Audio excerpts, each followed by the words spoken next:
All right, welcome back to module 2. And under module 2, we will be looking at markets and audience research. We will also be looking at fulfillment service, which is delivery, and finally, copywriting with intent for sales. Now, number 1 is market and audience research.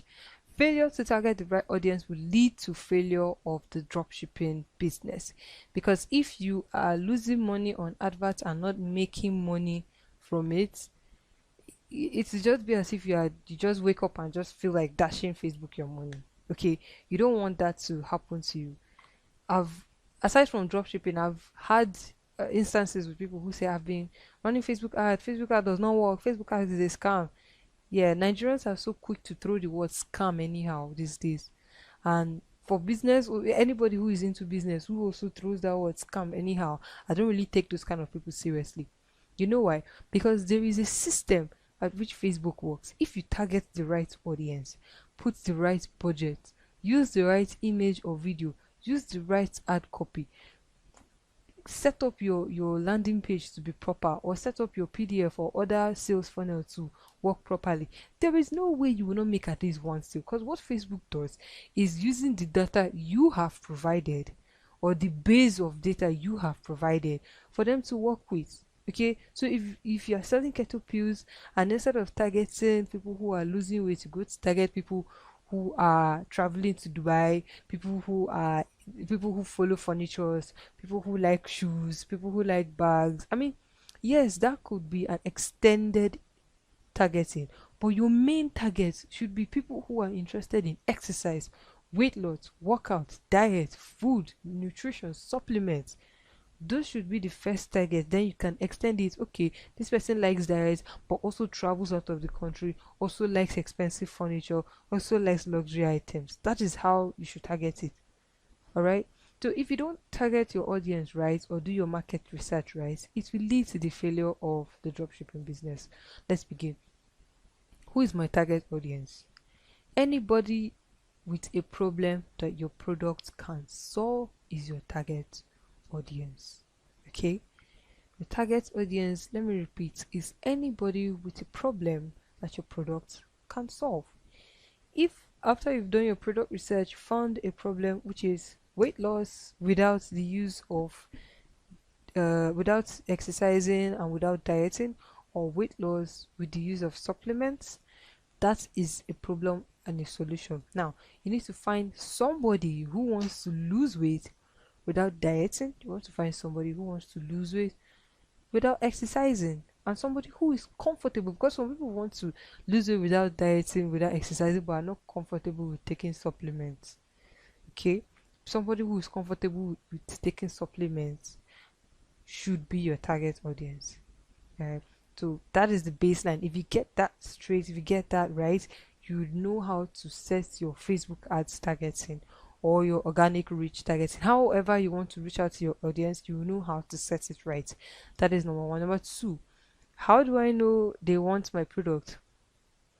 Every product is created to solve a problem. Okay, for example, a gas leakage indicator is created for people who want to know when their cylinder sorry gas level indicator, pardon, this is also a product that is with that is in the list of items you can start dropshipping. So gas level indicator is created for people who want to know when the gas in their cylinder is about to get exhausted. This means your target audience consists of people who cook with gas and would like to know about its exhaustion ahead of time. So if you are using a 12 kg, in my house we have the 12 kg gas cylinder. So if we use the 12 kg gas cylinder, because of how frequently we cook, we know that within 3 weeks it gets exhausted, but the exact day it get exhausted is where the issue is.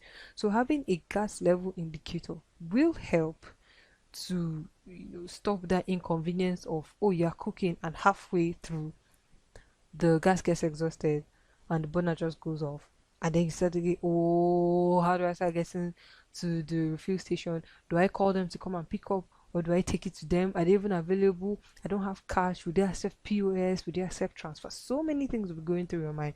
And let's say for that day, you are not even, your budget, the money in your hand is not even supposed to be spent on anything gas or for cooking entirely. So it's now an unexpected expenditure. Okay, unprecedented expenditure. So you now have to go over to the ATM, withdraw 4 5, call the refill gas, because where I stay, the refill gas stations, they have a service to come and pick up your gas cylinder. So you call them, please can somebody come and pick it up?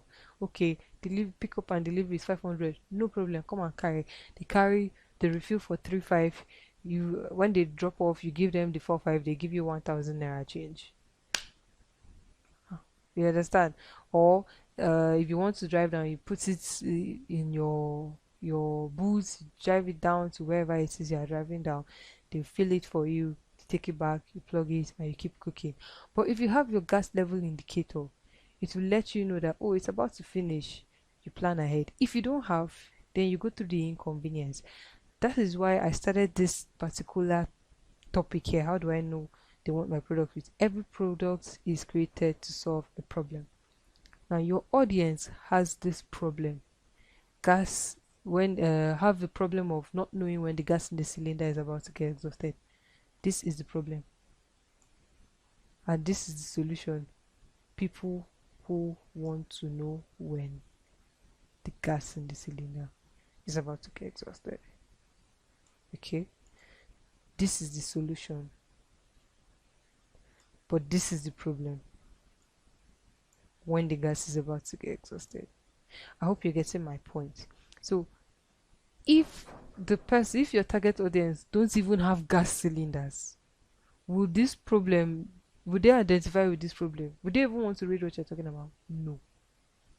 So if the audience you're targeting does not even have this as a problem, does not have the problem you're stating as their own problem, they cannot identify with it, they cannot relate to it, it won't work out. You're just wasting money. They just see it like, oh, okay, I use kerosene, okay, or I use charcoal stove, okay, or I use firewood, okay. So this does not relate to me. But it's good information, but it does not relate to me. You understand? So they might be like, when I eventually get a gas cylinder, I would like to get this product, but now that I don't have, there's nothing I can do. So you've lost money targeting the wrong audience. So you have to make sure you carry out proper audience research. Okay, now to answer this question in summary, how do I know they want my product?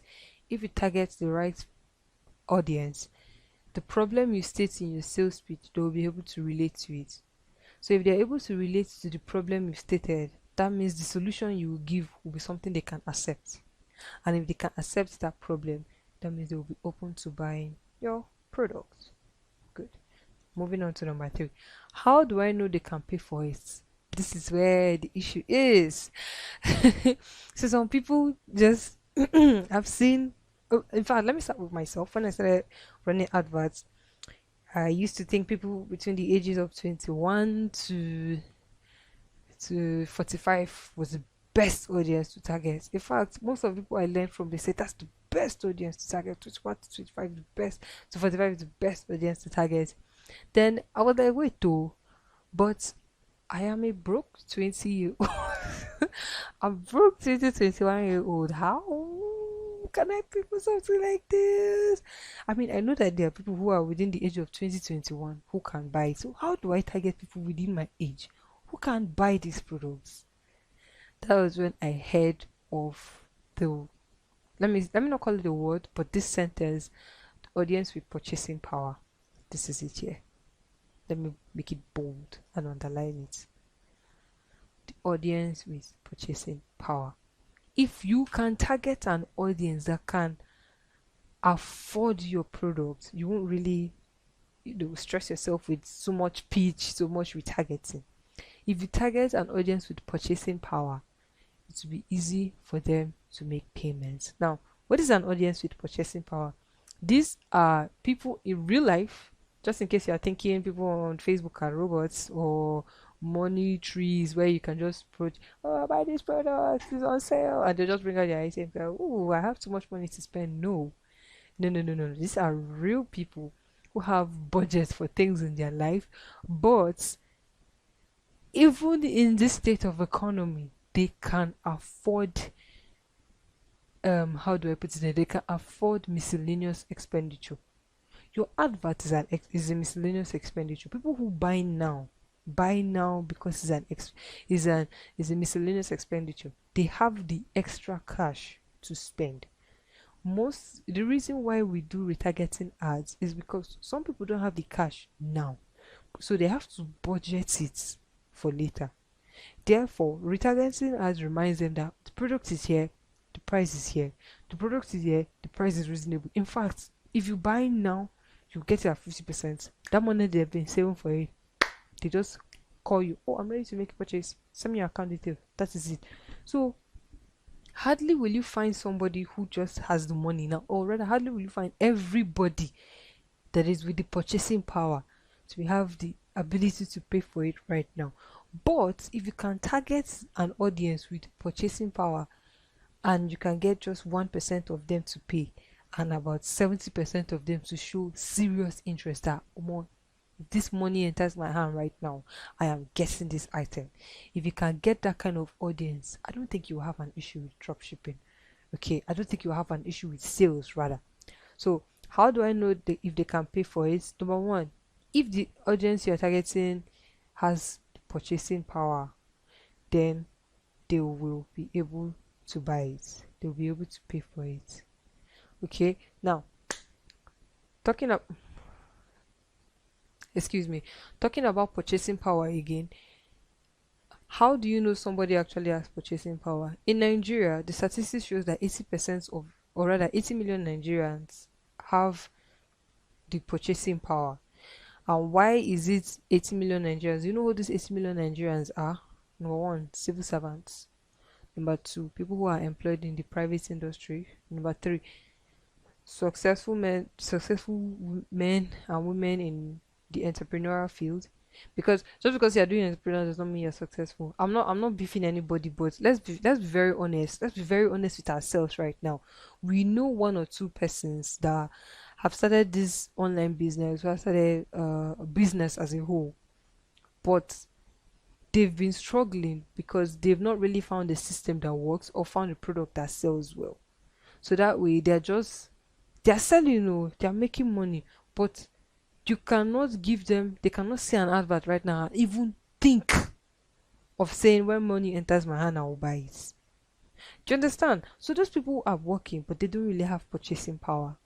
But when you talk about civil servants and people who work in the private industry, those ones have purchasing powers. Like my parents, or rather, my mom is a civil servant. If she sees an item that she really needs, okay, she can budget for it. Like I can't pay, I can't get it now.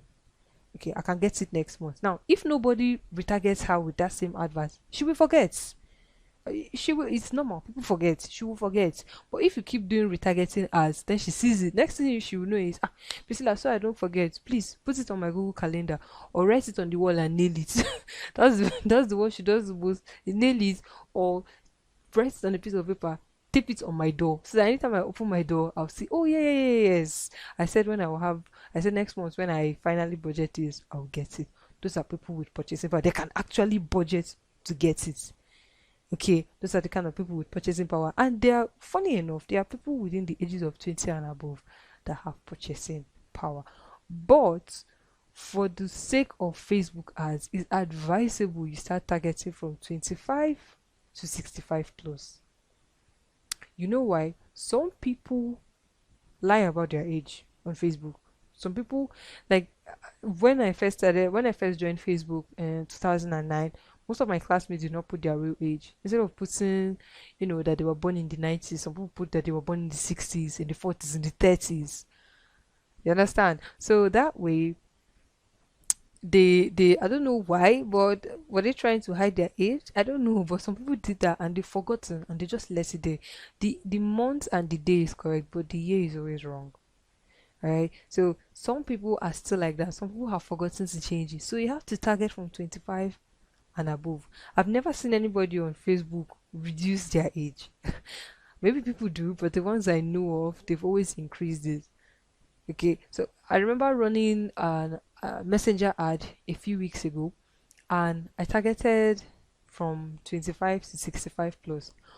All my purchasers were from the 65 plus range. When I checked my analytics, they were 65 plus. But then looking at their profile picture, these people were really young. I don't think they looked older than, let's say late 20s, early 30s. They were really young. So those people within that age bracket, 25 and above, have the purchasing power. That is number one.